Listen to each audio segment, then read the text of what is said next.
إن الحمد لله نحمده ونستعينه ونستغفره ونعوذ بالله من شرور أنفسنا ومن سيئات أعمالنا من يهده الله فلا مضل له ومن يضلل فلا هادي له وأشهد أن لا إله إلا الله وحده لا شريك له وأشهد أن محمدا عبده ورسوله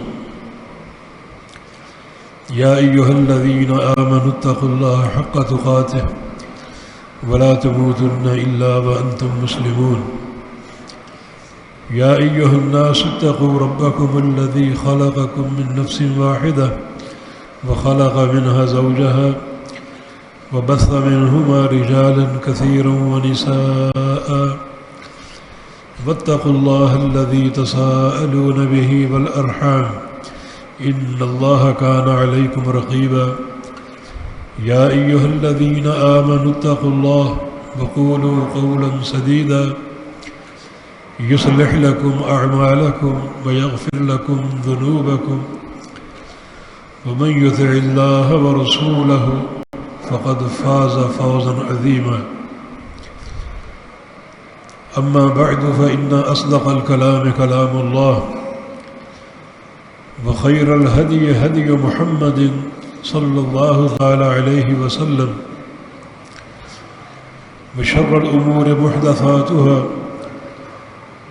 وكل محدثة بدعة وكل بدعة ضلالة وكل ضلالة في النار من يطع الله ورسوله فقد رشد واهتدى ومن يعص الله ورسوله فقد ضل وغوى اللهم صل على محمد وعلى آل محمد كما صليت على إبراهيم وعلى آل إبراهيم إنك حميد مجيد اللهم بارك على محمد وعلى آل محمد كما باركت على إبراهيم وعلى آل إبراهيم إنك حميد مجيد سبحانك لا علم لنا إلا ما علمتنا إنك أنت العليم الحكيم رب اشرح لي صدري ويسر لي أمري واحلل عقدة من لساني يفقه قولي أعوذ بالله من الشيطان الرجيم من همزه ونفخه ونفثه بسم الله الرحمن الرحيم إن الله لا يظلم مثقال ذرة وإن تك حسنة يضاعفها ويؤت من لدنه أجرا عظيما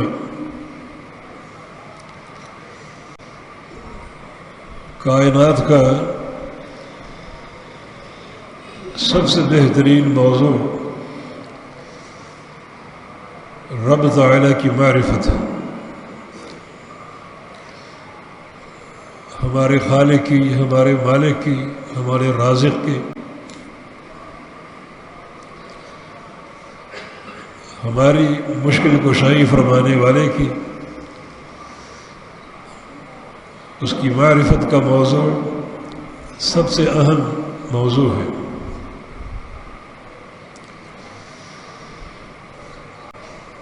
اللہ تعالیٰ کی معرفت سے دین پر چلنے کی ایک چاہت پیدا ہوتی ہے،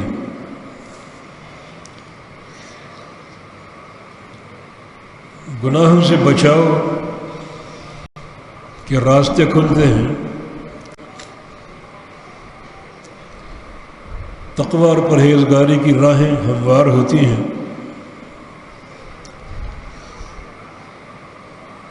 آج اللہ تعالیٰ کی معرفت کے سلسلے میں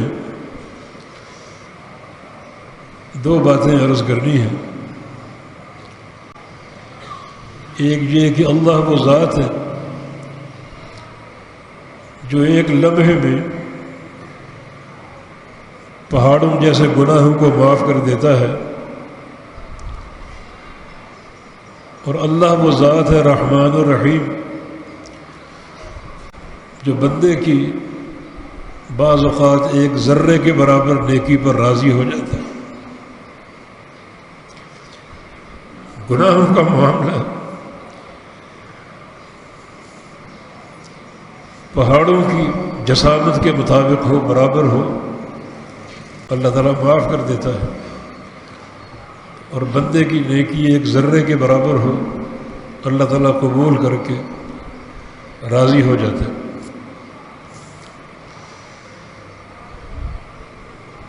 جو پہلا ہمارا دعویٰ ہے کہ بڑے بڑے گناہوں کو ایک لمحے میں معاف کر دیتا ہے، ایک حدیث قدسی اس کی دلیل ہے۔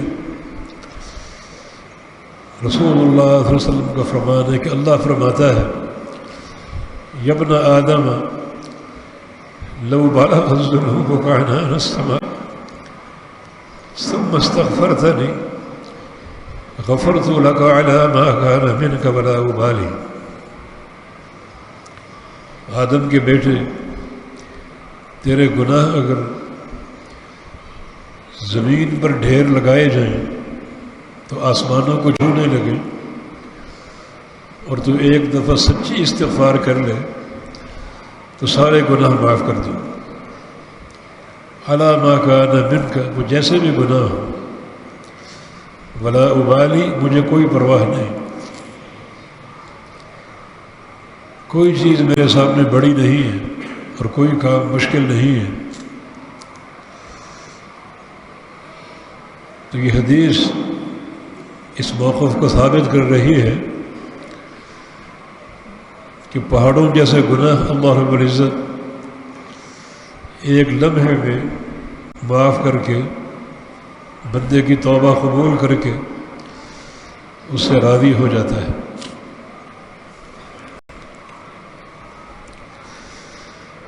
قرآن حکیم میں اس کے مظاہر موجود ہیں۔ لقد کفر الذین قالوا ان اللہ ثالث ثلاث،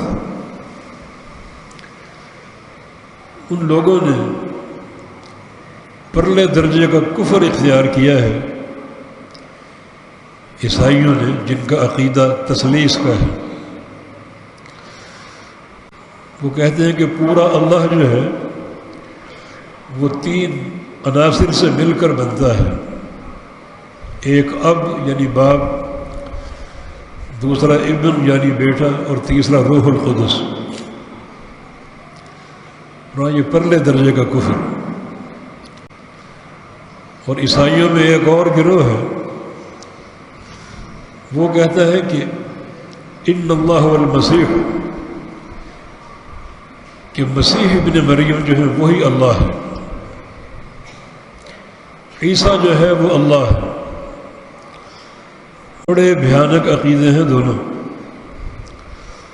اللہ تعالیٰ نے ان دونوں عقیدوں کو ذکر کر کے آگے فرمایا،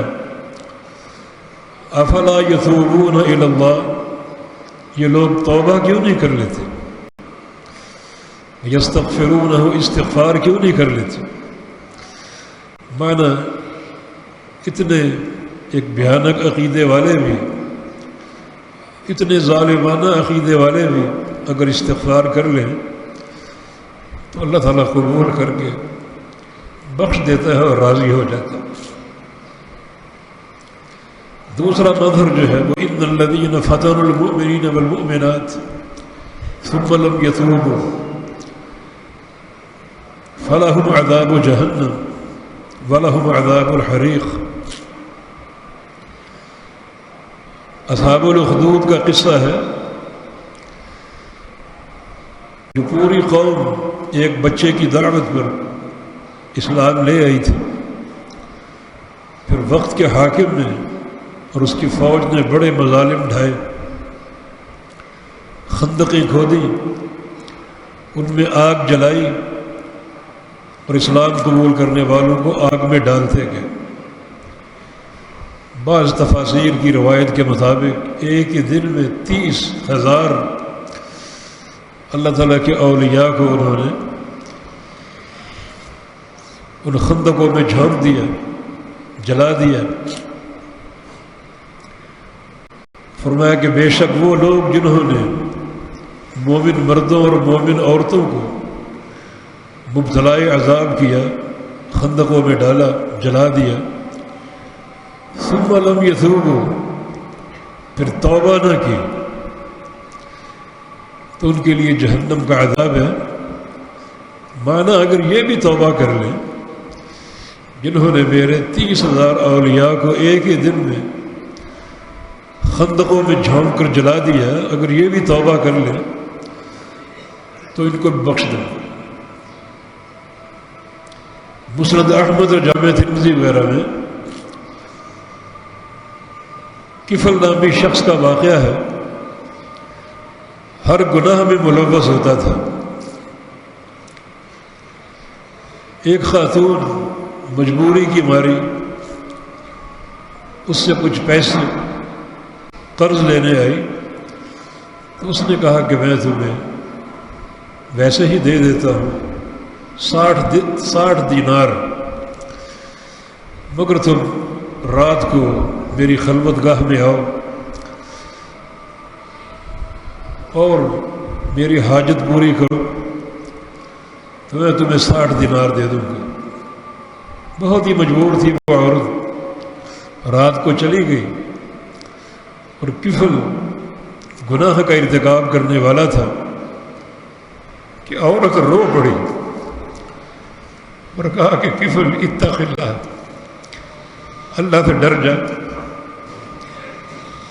میں بہت ہی مجبوری کی ماری یہ پیسے لینے آئی تھی، اللہ کی حد کو نہ پڑا،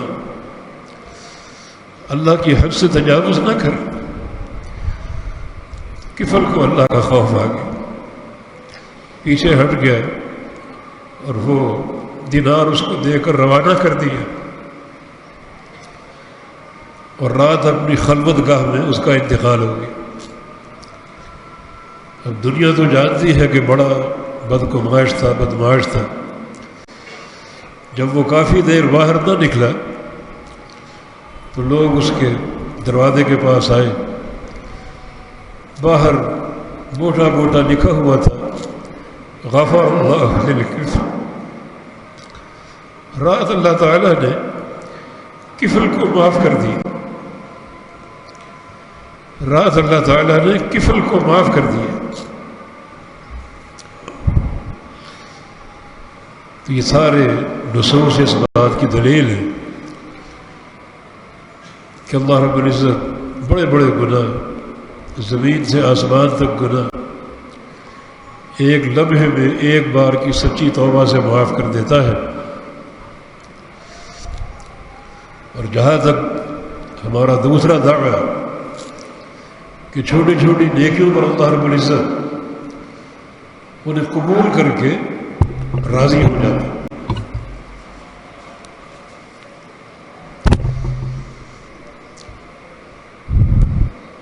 اس کی دلیل یہ ماہ رمضان ہے۔ بڑی خوش نصیبی ہے کہ اللہ تعالیٰ نے یہ مہینہ ہمیں ایک بار پھر عطا فرما دیا۔ یہ اس کے رحم اور اس کے کرم کا اور اس کی محبت کا بہت بڑا مظہر ہے کہ ہم جیسے لوگوں کی زندگیوں میں ایک بار پھر یہ مہینہ داخل ہوا۔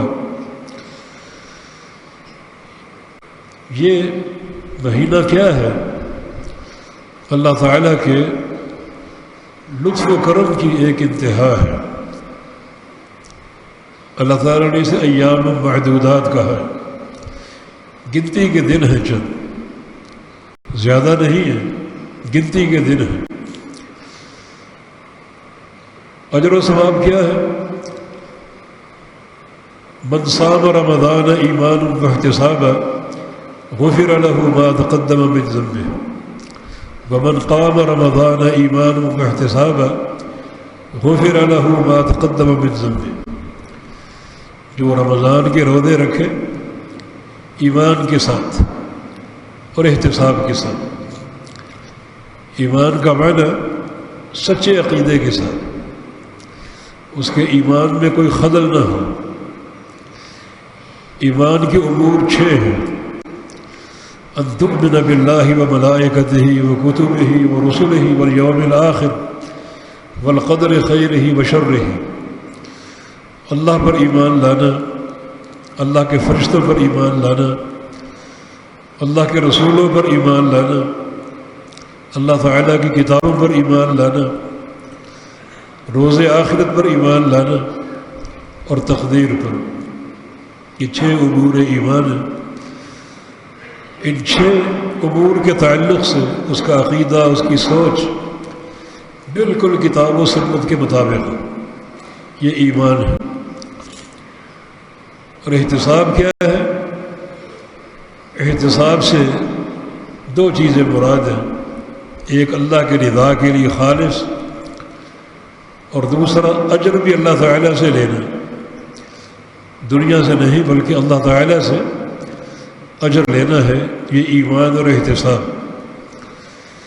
اس ایمان و احتساب کی 2 شرطوں کے ساتھ جو شخص رمضان کے روزے رکھ لے تو اللہ تعالیٰ اس کے سابقہ گناہوں کو معاف کر دے گا۔ ومن قام رمضان ایمانا واحتسابا، اور جو رمضان کی راتوں کا قیام کر لے، آپ اس کو تراویح بھی کہہ سکتے ہیں، یہاں بھی 2 شرطیں ہیں، ایک ایمان کی اور ایک احتساب کی۔ غفر لہ ما تقدم من ذنبہ، تو اللہ تعالیٰ اس پر بھی اس کے سابقہ گناہوں کو معاف فرما دے گا۔ علامہ ابن رجب بغدادی رحمہ اللہ فرماتے ہیں کہ رمضان المبارک میں 2 جہاد ہیں، ایک جہاد کا تعلق دن سے ہے اور دوسرے جہاد کا تعلق رات سے ہے۔ دن کا جہاد روزہ ہے اور رات کا جہاد تراویح ہے۔ گویا جو شخص ان 2 چیزوں کا اہتمام کرے، صدق ایمان کے ساتھ اور احتساب کے ساتھ، اسے ایک بڑا مجاہد ہونے کا درجہ حاصل ہے۔ اسی طرح راتوں کو قیام کر لے، تراویح پڑھ لے، تو وہ بھی رات کا مجاہد ہے۔ تو اللہ رب العزت نے ان چند دنوں کے عمل کو سابقہ تمام گناہوں کی تلافی قرار دیا ہے اور سارے گناہوں کی بخشش قرار دیا ہے۔ جو یہ مہینہ گزرتا جائے گا، رحمت الہی اور جوش مارتی جائے گی۔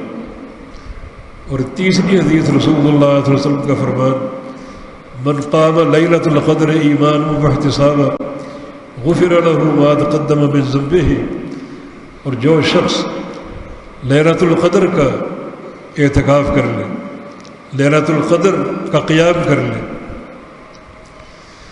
شب قدر کا، ایمان کے ساتھ اور احتساب کے ساتھ، وہی 2 شرطیں ہیں، صدق ایمان ہو اور صدق احتساب ہو، تو اس ایک رات کے قیام پر بھی سارے گناہوں کی بخشش کا وعدہ ہے۔ بلکہ یہ ایک رات اللہ رب العزت، اس کی رحمت اس قدر جوش مار رہی ہے کہ فرمایا کہ انا انزلناہ فی لیلۃ القدر وما ادراک ما لیلۃ القدر لیلۃ القدر خیر من 1000 شہر، کہ ہم نے قرآن اتارا لیلۃ القدر میں، اور تو کیا جانے لیلۃ القدر کیا ہے؟ یہ ایک رات 1000 مہینے کی عبادت سے افضل ہے۔ یہ ایک رات کی نیکی 85 سال کی عبادت کے برابر نہیں بلکہ افضل ہے۔ کتنی افضل ہے؟ جتنا آپ کے اندر اخلاص کا رنگ ہے، للہیت ہے، اللہ تعالیٰ کی رضا جوئی ہے، اس کی خشیت ہے۔ اللہ تعالیٰ رات کے عمل کو تو دیکھتا ہے، مگر اس سے قبل آپ کے دل کو دیکھتا ہے کہ دل میں کتنی انابت ہے، کتنا اخلاص ہے، کتنی طلب ہے اس رات کے لیے، کس قدر خشیت ہے۔ جتنی یہ خشیت زیادہ ہوگی اور جتنا اخلاص زیادہ ہوگا، اسی قدر اس رات کو جاگنے کا اجر بھی بڑھتا جائے گا، یعنی 85 سال کے برابر نہیں بلکہ کہیں زیادہ۔ یہ بندے کے اخلاص کے بقدر۔ تو یہ سارے نصوص اس بات کو واضح کرتے ہیں کہ چھوٹے چھوٹے عمل جو ہیں کس قدر اللہ کے رضا کا باعث ہے، کہ اللہ رب العزت سارے گناہوں کو بخشنے والا، ان اعمال کی بنا پر راضی ہونے والا، اور ایک رات کے قیام کو، ایک رات کی محنت کو 85 سال کی عبادت سے افضل قرار دینے والا۔ بہت بڑی سعادت ہے جس کو یہ حاصل ہو جائے۔ تبھی پیارے پیغمبر محمد مصطفیٰ صلی اللہ علیہ وسلم اس رات کو پانے کے لیے بغیر کسی تعطل کے آخری عشر کا اعتکاف کیا کرتے تھے، تاکہ بھرپور خلوت ہو اور اس رات کا احیاء ہو، اور وہ جو اجر اللہ پاک نے رکھا ہے وہ حاصل ہو سکے۔ رمضان کے 2 موقع بڑے اہم ہیں، ایک سحری جہاں سے روزے کا آغاز ہوتا ہے، دوسرا افطار جہاں روزہ اختتام کو پہنچتا ہے۔ یہ سحری کے عمل کو مذاق نہ سمجھا جائے، سحری ضرور کی جائے، بڑا یہ قربت کا وقت ہے۔ نبی علیہ السلام کی حدیث ہے کہ تسحروا فإن فی السحور برکہ، سحری ضرور کرو، یہ امر کا صیغہ ہے، اس لیے کہ سحری میں برکت ہے۔ برکت کا معنی کیا ہے؟ برکت کا معنی نمو، بڑھنا۔ تو سحری میں بڑھنے کی صلاحیت ہے۔ کس چیز کے بڑھنے کی؟ اس کو مقید نہیں کیا، دنیا کے بڑھنے کی، دنیا کے مال کے بڑھنے کی، اللہ کے رزق کی برکت کی، پھر اعمال صالحہ کے بڑھنے کی، یہ برکت مطلق ہے۔ تو سحری کرو، حالانکہ وہ آپ کے روزے کے لیے ہے، آپ نے دن بھر فاقہ کرنا ہے، وہ کھانا آپ کی ضرورت ہے، لیکن رب تعالیٰ کی محبت کا نشان دیکھیے کہ اللہ تعالیٰ نے اس کھانے کو برکت قرار دیا۔ نبی علیہ السلام ایک دفعہ شہری تناول فرما رہے تھے، بلال حبشی آ گئے، فرمایا کہ ہلم عید الغداء المبارک، بلال آؤ میرے ساتھ یہ بابرکت ناشتہ کرو۔ سحری کے کھانے کی طرف اشارہ ہے، تو اسے آپ نے بابرکت قرار دیا۔ اللہ تعالیٰ کے لطف و کرم کے نشانات کیا ہیں؟ رسول اللہ علیہ وسلم کی حدیث ہے، ان اللہ و ملائکتہ یصلون علی المتسحرین، اللہ تعالیٰ اور اس کے فرشتے سحری کرنے والوں پر رحمت کا معاملہ کرتے ہیں۔ اللہ تعالیٰ کا رحمت فرمانا معنی اللہ تعالیٰ رحمت اتارتا ہے جب تک سحری کی جا رہی، اور فرشتوں کی رحمت کا معنی کہ فرشتے اس کے لیے رحمت کی دعا کرتے ہیں۔ ملائکہ کی دعا سے قیمتی چیز کیا ہو سکتی ہے؟ دین میں بڑی برکتیں ہیں۔ اگر آپ نماز پڑھ کے اسی مقام پر بیٹھ کر ذکر و اذکار کرتے رہیں، وہ آپ کی مرضی، وہ 5 منٹ کریں، 10 منٹ کریں، جب تک ذکر و اذکار کرتے رہیں گے فرشتے آپ کے لیے 2 دعائیں کریں گے، اللہم اغفر لہ ورحمہ، یا اللہ اس کو بخش دے، اور یا اللہ اس پر رحم فرما۔ اللہ تعالیٰ کی یہ محبت اور پیار کا ایک انداز ہے کہ اپنے بندوں کی کامیابی کے لیے، سعادت کے لیے، رحمت اور مغفرت کے لیے اللہ تعالیٰ نے فرشتوں کو مقرر کر دیا، ان کی ڈیوٹی لگا دی۔ اس سے زیادہ اس کی محبت کے آثار کیا ہو سکتے ہیں؟ تو یہ بابرکت کھانا جو ہے، جب تک انسان تناول کرتا ہے، ملائکہ رحمت کی دعائیں کرتے ہیں اور اللہ تعالیٰ آسمانوں سے رحمت نازل فرماتا ہے، رحمت اتارتا ہے۔ تو یہ گھڑی جو ہے سحر کی، اس کو مذاق یا چیخنے چلانے پر ضائع نہ کیا جائے، بلکہ بڑا پرسکون ہو کر سحر کیجیے۔ یہ وقت وہ ہے جب اللہ رب العزت آسمان دنیا پر نزول فرما چکا ہوتا ہے۔ نبی علیہ السلام کی حدیث ہے کہ ان ربنا ينزل الى سماء الدنيا حين يبقى من الليل الثلث الاخير، کہ اللہ رب العزت جب رات کا آخری تیسرا پہر بچتا ہے تو آسمان اول پر نزول فرماتا ہے۔ جس وقت آپ سحری کا کھانا کھا رہے ہوتے ہیں تو اللہ رب العزت آسمان اول پر ہوتا ہے۔ بڑا یہ ایک قرب کے لمحات ہیں کہ آپ ایک اطاعت کا آغاز کرنے والے ہیں اور اللہ رب العزت آسمان اول سے آپ کے اس عمل کو دیکھ رہا ہے۔ سحری میں ایک اور خصوصیت ہے کہ بہت زیادہ اجر و ثواب کا باعث ہو سکتی ہے، بشرطے کہ دل میں آپ اس کا احساس کریں۔ رسول اللہ صلی اللہ علیہ وسلم کی حدیث ہے کہ خالف الیہود والنصارى، یہودیوں کی اور عیسائیوں کی مخالفت کرو، وہ سحری نہیں کرتے، ان کا روزہ سحری سے خالی ہوتا ہے، اور تم سحری کرو ضرور۔ کھانے کی اشتہا نہ ہو تو پانی کے گھونٹ لے لو، 2-4 کھجوریں لے لو، لیکن کرو ضرور تاکہ یہود و نصارہ کی مخالفت ہو جائے۔ یہود و نصارہ کی مخالفت جتنی قوت سے کرو گے اتنا وہ اللہ کی رضا کا موجب ہو۔ دنیا کی مبغوض ترین لعنتی قوم جو ہے وہ یہودی ہیں، پھر عیسائی ہیں، تو ان کے ساتھ نفرت کا اظہار کہ یہ لوگ سحری نہیں کھاتے، سحری نہیں کرتے، ہم ان کی ڈٹ کر مخالفت کریں گے۔ کھانے کا اشتہا نہ بھی ہو تو چند گھونٹ پانی کے ہی پی لیں گے، 2-4 کھجوریں لے لیں گے، 2-4 نوالے لے لیں گے، تاکہ اس خبیث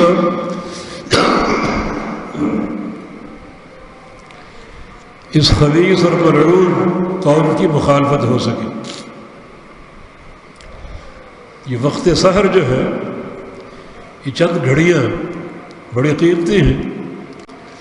پھر اس میں ایک خصوصیت اور بھی ہے، اور وہ ہے ملائکہ کا اجتماع۔ اس وقت فرشتوں کی ڈیوٹیاں تبدیل ہوتی ہیں۔ جو فرشتے رات کو آتے ہیں عصر کے وقت وہ فجر تک رہتے ہیں، اور جنہوں نے فجر کے ٹائم آنا ہوتا ہے عصر تک اسی وقت وہ بھی آ جاتے ہیں۔ تو یہ سارے فرشتوں کے اجتماع کا وقت ہے۔ انسان کا یہ اللہ تعالیٰ کی اطاعت کا آغاز، روزے کا آغاز بڑا ہی قیمتی ہے۔ اتنے سارے فوائد اور مقاصد پنہاں ہیں اس میں، تو کیوں نہ ہم ان سارے امور کو سامنے رکھیں۔ یہ اللہ تعالیٰ کے لطف و کرم کہ بندے کے لیے ایک بڑی وسیع ایک بارش سمجھ لیجئے کہ ایک سحری کے وقت میں جو کہ آپ کی ضرورت ہے تاکہ آپ فاقے کی تکلیف سے بچ سکیں، اور اللہ نے اس وقت کو، اس سحری کے کھانے کو کتنا کارآمد بنا دی، کتنے فوائد کو جمع کر دیا۔ تو وہ ذات چھوٹے چھوٹے اعمال پر بندوں کی کامیابیوں، بخششوں اور عنایتوں کے فیصلے فرماتا ہے۔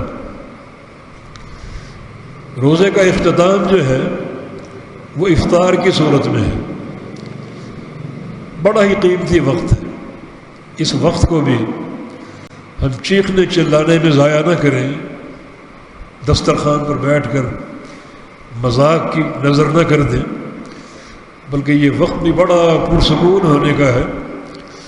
نبی علیہ السلام کی حدیث ہے کہ ان للصائم عند فطرہ لدعوۃ ما ترد، روزے دار کے لیے افطار کے وقت دعا ہے جو رد نہیں ہوگی، جو دعا کرو گے اللہ قبول کرے گا، صدقے دل سے کرو۔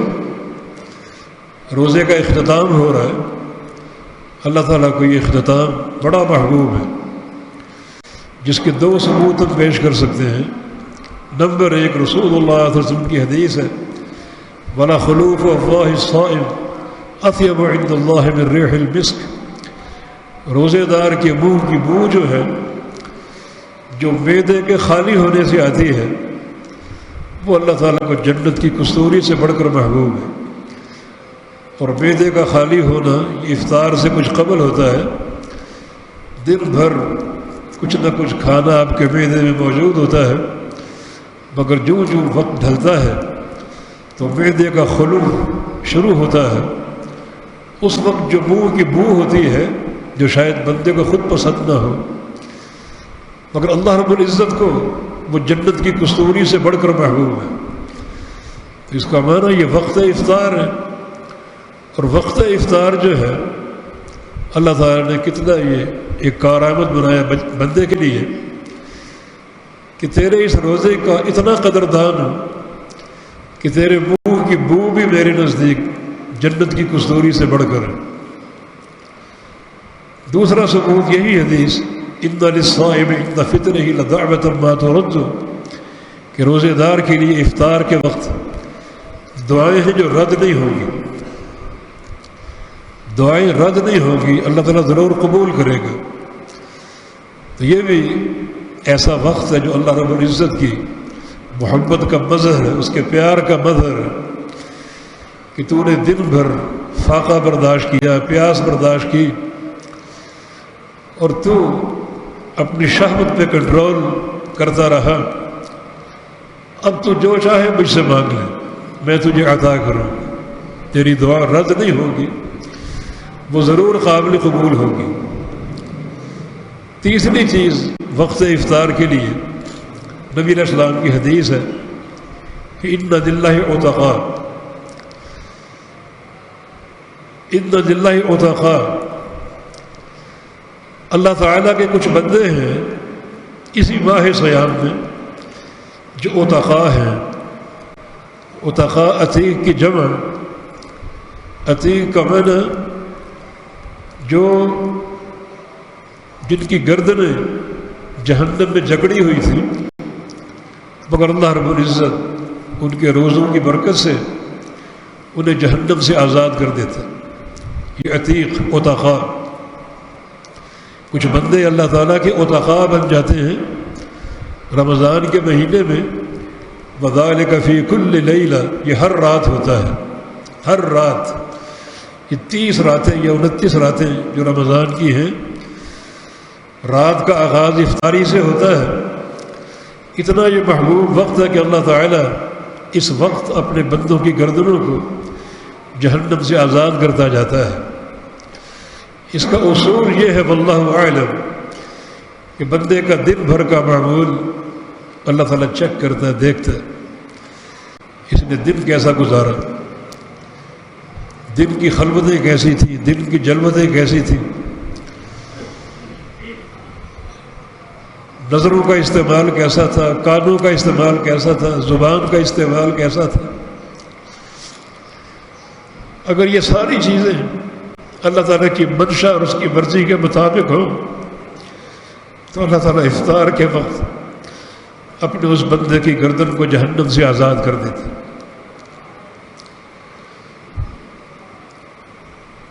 ہم زیادہ گناہ گار ہیں، مگر دعا تو کر سکتے ہیں کہ یا اللہ اس ماہ سیام میں ہم گناہ گاروں کی گردنیں بھی جہنم سے آزاد کر دیں، اپنے عتقاء بندوں میں شامل فرما لے، جن کے روزے تو قبول کر کے ان سے راضی ہوتا ہے اور ان کی گردنوں کو جہنم سے آزاد کر دیتے ہیں۔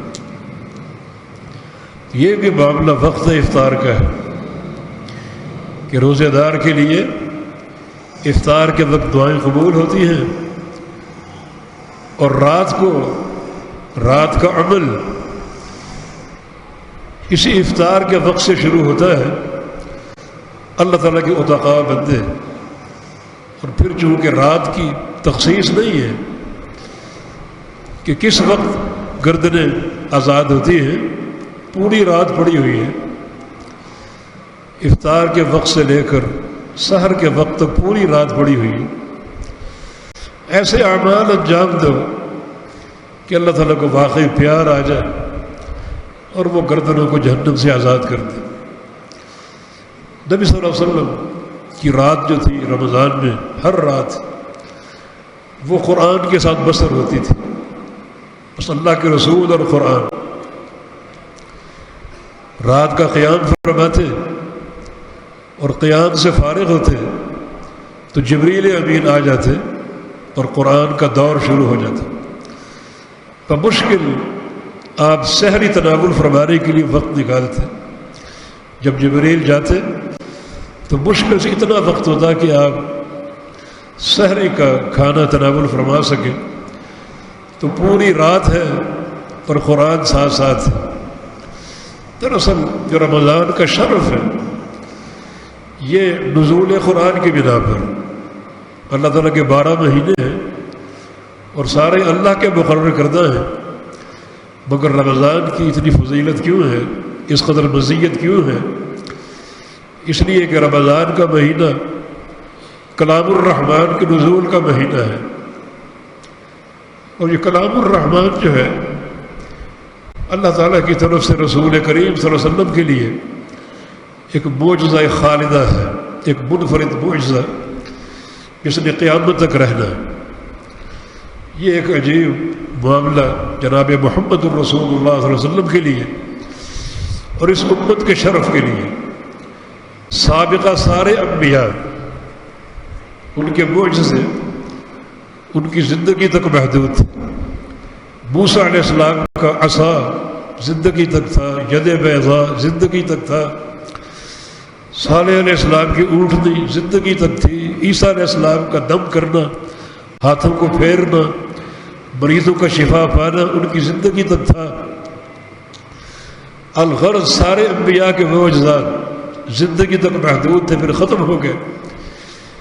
لیکن محمد مصطفیٰ صلی اللہ علیہ وسلم اور یہ امت مرحومہ جن سے اللہ تعالیٰ کو اس قدر محبت اور پیار، اس معجزے کو اللہ کے پیغمبر تک محدود نہیں رکھا، آپ کی حیات مبارک تک محدود نہیں رکھا، اس کو قیامت تک قائم رکھا۔ انا نحن نزلنا الذکر وانا له لحافظون، ہمیں نے قرآن اتارا اور ہم اس کے محافظ ہیں۔ یہ میرے پیارے حبیب کا معجزہ ہے، میری امت کے لیے میرا آخری پیغام ہے، اور اس نے قیامت تک محفوظ رہنا۔ تو یہ ایک شرف ہے اس مہینے کا۔ چنانچہ جب یہ نزول قرآن کا مہینہ ہے تو دن رات کی خلوتوں کو قرآن پاک کی تلاوت سے گزاری اور بسر کیجیے۔ یہ جو رات ہے بڑی قیمتی اور بابرکت ہے، رمضان کی راتوں کا کوئی مقابلہ نہیں، دنوں کا مقابلہ ہے۔ ذوالحجہ کا جو پہلا عشرہ ہے وہ رمضان کے دنوں سے افضل ہے، لیکن جو رمضان کی راتیں ہیں وہ دنیا کی تمام راتوں سے افضل ہے۔ 30 راتیں ہیں اور بڑی ان کی فضیلت ہے۔ پھر جو آخری عشرے کی راتیں ہیں ان کی فضیلت اور بڑھ جاتی ہے۔ پھر جو 5 طاق راتیں ہیں ان کی فضیلت اور بڑھ جاتی ہے، اور ان 5 طاق راتوں میں جو لیلۃ القدر ہے اس کی فضیلت اور بڑھ جاتی ہے۔ تو یہ رات جو ہے، راتیں جو ہیں رمضان کی، ایک مومن صادق کے لیے اللہ تعالیٰ کی طرف سے بڑی ایک قیمتی عنایت ہے اور بڑا قیمتی تحفہ ہے۔ تو دیکھیں اللہ رب العزت کی محبت کے مظاہر، اس کے راضی ہونے کے مظاہر، اس کی بخشش کے مظاہر، تو اس کی معرفت حاصل کرو۔ اس معرفت میں بڑے خزانے موجود ہیں علم و عمل کے۔ ایک تو اللہ تعالیٰ کی معرفت ہی اتنا عمدہ علم ہے کہ کس کو پہچاننا چاہتے ہو، اپنے رب تعالیٰ کو، خالق اور مالک کو، کتنا وہ خوش ہوگا۔ سورہ قل هو اللہ احد جو ہے، سورہ اخلاص، نبی علیہ السلام کی حدیث ہے کہ تعدل ثلث القرآن، یہ ایک سورت 1/3 قرآن کے برابر ہے، کیونکہ یہ پوری سورت جو ہے اللہ تعالیٰ کی معرفت کی بنیاد ہے۔ رب تعالیٰ کے اس میں نام اور صفات کا ذکر ہے، تو پوری سورت جو ہے اللہ تعالیٰ کی معرفت پر مشتمل ہے۔ اس کو اللہ تعالیٰ نے 1/3 قرآن کے برابر قرار دیا۔ آیت الکرسی ہے، بڑے اس کے فضائل ہیں، اس میں رب تعالیٰ کے تقریباً 11-12 صفات کا ذکر ہے، افعال کا ذکر ہے۔ تو یہ معرفت جو بڑھتی جائے گی اللہ کی رضا بڑھے گی، پھر اس معرفت کے نتائج آپ کے سامنے آئیں گے۔ ایک مثال دیتا ہوں، ایک بندہ گناہ کرتا ہے مگر پکڑ نہیں آتی اللہ تعالیٰ کی، اللہ تعالیٰ ڈھیل دیتا ہے۔ اگر وہ اللہ تعالیٰ کی معرفت حاصل کرے کہ وہ مجھے ڈھیل کیوں دیتا ہے، میں تو گناہ کر رہا ہوں اور میری پکڑ حلال ہو چکی ہے، میری پکڑ دلیل سے ثابت ہو چکی ہے، پھر وہ مجھے پکڑتا کیوں نہیں ہے؟ یہ بھی اللہ تعالیٰ کے قانون ہے۔ وَأُمْلِي لَهُمْ إِنَّ كَيْدِي مَتِينٌ، میں ڈھیل دیتا ہوں لیکن ڈھیل دینے کے بعد میری پکڑ بڑی ہولناک ہوگی۔ إِنَّمَا نُمْلِي لَهُمْ لِيَزْدَادُوا إِثْمًا، ہم ڈھیل اس لیے دیتے ہیں کہ اور گناہ کر لو، اور گناہ کر لو، پھر تمہیں ایک ہی دفعہ پکڑوں گا۔ فَيَوْمَئِذٍ لَا يُعَذِّبُ عَذَابَهُ أَحَدٌ وَلَا يُوثِقُ وَثَاقَهُ أَحَدٌ، جیسا وہ عذاب دے گا کوئی نہ دے سکتا، وہ جیسی پکڑ اس کی ہوگی کوئی نہیں پکڑ سکتا۔ اب ایک بندہ گناہ کرتا ہے، پکڑ نہیں آتی، کس چیز پہ اصرار ہے؟ مانا اللہ تمہیں ڈھیل دے رہا، یہ ڈھیل دینا نعمت نہیں ہے، یہ ایک ہولناک عذاب کی طرف پیش رفت ہے کہ ہم ڈھیل دیتے ہیں تاکہ اور گناہ کر لو، اور سرکشی کر لو، پھر تمہیں پکڑیں گے، بڑی ہولناک وہ پکڑو گے۔ اللہ تعالیٰ کی اگر یہ معرفت بندے کو حاصل ہو، گناہ کرتا ہے پکڑ نہیں آ رہی، تو کیا وہ گناہ کرے گا، جرت کرے گا کہ مجھے تو ڈھیل دی جا رہی؟ یہ ڈھیل تو ایک خوفناک حقیقت ہے، ایک بہت بڑا المیہ ہے میرے لیے۔ تو کیوں نہ وہ اس معرفت کے بعد سچا تائب ہو کر گناہوں کی زندگی سے بعد آئے گا اور رب تعالیٰ سے ایک تعلق اور انابت جوڑے گا۔ یہ تعلق کا سلسلہ قائم رہے، بحال رہے، اس کی رحمت اور اس کی بخشش کے مواقع موجود رہیں، تو یقیناً یہ مہینہ کارآمد ہوگا۔ واللہ تعالی ولی التوفیق۔ اقول قولی ھذا واستغفر اللہ لی ولکم وآخر دعوانا ان الحمد للہ رب العالمین۔